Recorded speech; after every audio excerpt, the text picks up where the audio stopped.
दिल्ली में बीजेपी की प्रचंड जीत से उत्साहित बीजेपी कार्यकर्ताओं ने धारचूला में मनाया जश्न। आतिशबाजी कर मिष्ठान किया वितरित। बीजेपी धारचूला नगर के अध्यक्ष महेश गर्ब्याल के नेतृत्व में आज बीजेपी कार्यकर्ताओं ने गांधी चौक में आतिशबाजी करते हुए मिष्ठान वितरित किया। दिल्ली में प्रचंड जीत का जश्न मनाया।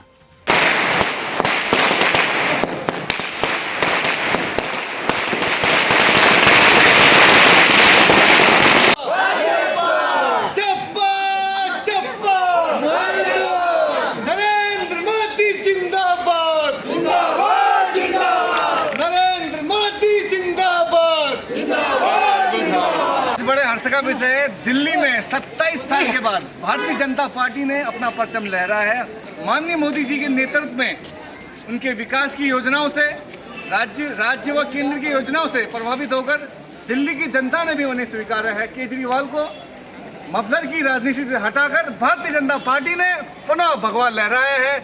इसीलिए मैं दिल्ली की जनता को आभार व्यक्त करता हूं और माननीय मोदी जी का भी आभार व्यक्त करता हूं कि उनके नेतृत्व में भारतीय जनता पार्टी ने 27 साल बाद दिल्ली में भारतीय जनता पार्टी का परचम लहराया है।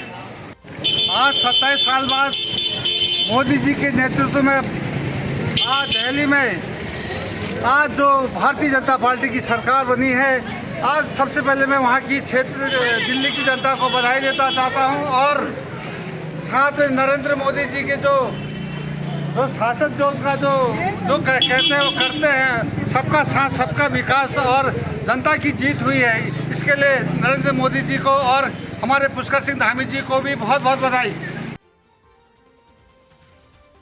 धारचूला देहात के जंगलों में लगी भीषण आग आबादी क्षेत्र के पहुंच रही नजदीक, लोगों की बढ़ रही परेशानी।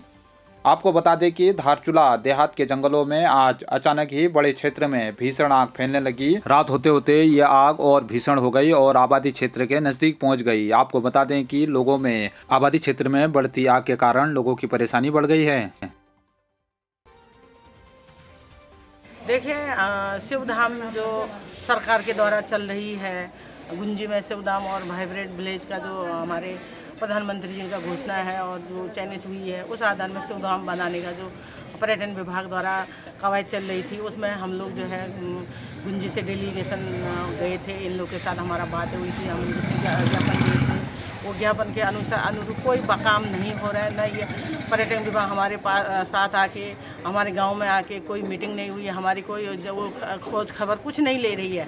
और जो है जो जितना छप रहा है पेपरों में छपते हुए बहुत दुख हो रहा है कि मतलब इतना ज़मीन ये हो गया, ऐसा हो गया, ये ज़मीन जो है सरकार पर्यटन विभाग में हस्तांतरण हो गया। ये बड़ा हमें दुख हो रहा है कि आज हम सीधे साधे जनताओं को पर्यटन विभाग बिल्कुल अनभिज्ञता में, बिल्कुल अंधेरे में रखते हुए काम कर रही है। इसीलिए जो है हम अब शिवधाम के नाम पर जो पर्यटन विभाग गलत काम करने के लिए कर रही है या उसको छुपाते हुए काम कर रही है, तो जब तक हमारी मांग पूरी नहीं करेंगे, जो हम डेलीगेशन देहरादून जाके जो हम लोगों ने मांगे रखी थी, उन्होंने आश्वासन दिया था कि हम करेंगे, तो वो नहीं करने, जब तक हमारी मांगें पूरी नहीं होगी तो हम विरोध करते हैं। बिल्कुल हम शिवधाम बनने नहीं देंगे।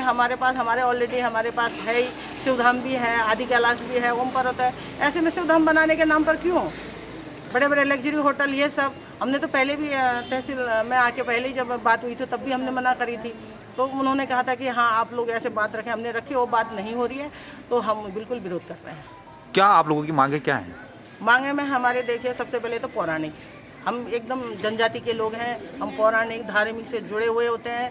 हमारे वहाँ व्यास देव के मंदिर, हमारे चपीसा समसामा नानमती दादा बिजली गेमदुसुरा जगमल जमदार गर्जा तुली शंख से हमारे जितने भी सैमा होते हैं, हमारे जगत माता, हमारी काली माता, हमारे यहाँ गंगरी जो हमारे शिव जी को पूजते हैं, गंगरी महादेव को जो पूजने वाले हम लोग हैं, तो जब तक उनकी संरक्षण नहीं संरक्षित नहीं करेंगे, हम जनजाति के लोग हैं, कृषि से ही हमारी जीवन यापन होती है, हमारे लिए कृषि योग्य भूमि नहीं है। और जब तक हमारी ये सारी मांगें पूरी नहीं होगी, हम बिल्कुल विरोध करते हैं। बताइएगा। हमारी मांग है तो देखिए, सबसे पहले तो हम कृषि में जीवित रहने वाले, हमारे आदिकाल से हम रह रहे हैं और हमारे पास भूमियों की कमी है। हमारे यहाँ क्या होता था, आप लोग को सब पता है, उत्तराखंड में तो सबको ही पता है कि हमारे जो पहाड़ी लोग होते हैं पहले जहाँ बोते थे कि हाँ ये हमारा खेत है तो अपना, हमें कोई उतना वो नहीं रहता था। तो आप खुद ही वो है कि हमारे पास ज़मीन भी कमी है और एक घर में हम इतने संरक्षित से रहते थे कि एक परिवार में जैसे हम लोग छः भाई हैं तो एक ही वो उसमें रहते थे। आज देखिए आप लोग देख रहे हैं हम एक ही कमरे में किस ढंग से रहेंगे। हमारे पास घरों की कमी है, एक 6 परिवार का एक मकान है। तो आप जहाँ तक आप हमें पलायन से रोकने के लिए प्रधानमंत्री जी का जो सपना था कि स्वरोजगार से जोड़े, तो ऐसा तो कुछ है ही नहीं है। हमारी मांगें तो पूरी कर ही नहीं रहे लोग, आ ही नहीं रहे, हमारे साथ बैठे ही नहीं हैं और अपने मर्जी से ज़मीन को जो है हस्तांतरण करे जा रहे हैं। ये तो गलत बात है। तो अगर ऐसा होगा तो कल के दिन आप लोग खुद ही सोच लीजिए कि हम किस उसमें रह रहे हैं। त्रिकोणी, बिल्कुल भारत और चीन के त्रिकोणी क्षेत्र में हम रह रहे हैं, सीमांत के लोग हैं, हम जनजाति के लोग हैं। हमारी जो मांग है पौराणिक, जो हमारे मंदिर हैं, हमारे व्यास देव के मंदिर हैं, हमारा घुड़दौड़ का जो प्रांगण है, हमारे व्यवसाय जो कर रहे हैं, छोटे छोटे होटल दुकानें लगा के जो जब से रह रहे हैं गुंजी में, तब से बेचारे एक छोटा सा चाय का ढाबा बना के लोग रह रहे हैं, उसको संरक्षित नहीं किया जा रहा है।